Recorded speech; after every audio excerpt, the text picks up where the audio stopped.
We were on a plane coming from Mexico, and we landed and Fred's phone turned on. Texts come up, and one was from our daughter Gabby that said, hey, I think Niko has the flu.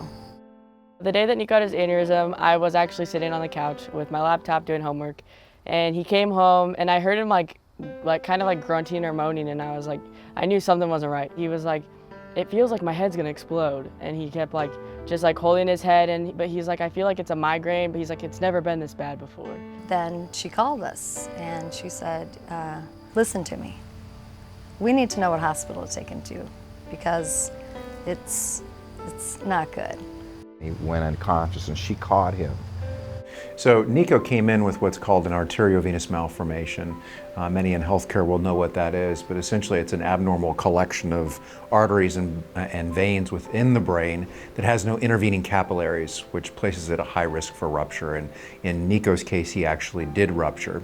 And the point from which he ruptured was a small aneurysm within the arteriovenous malformation. And when he came in, he was doing very poorly. He just said that he told me that he said that we need to put a shunt in his head. He had a bad brain bleed, and he said it was really bad. I mean, they were very honest in saying, we're not sure how it's going to turn out. He had a minimal chance to live the first night, and then, you know, he was in a coma. He responded a bit, but he was in a coma for a week.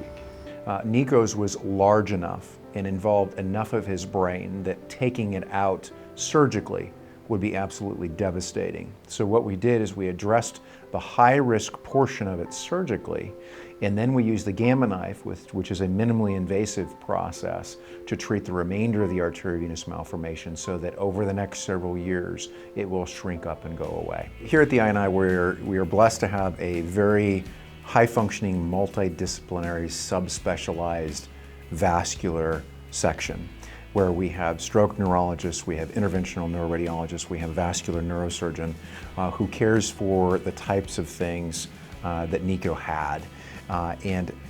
What we did for him in going after the bleeding point within his arteriovenous malformation is something that could only be carried out at the highest end centers, and we're blessed to have that here at the INI.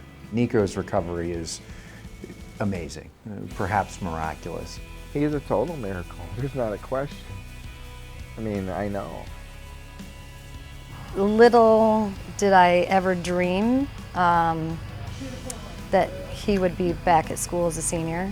It changes your perspective on life, because before, going to school was something that you didn't want to do that you had to do every day.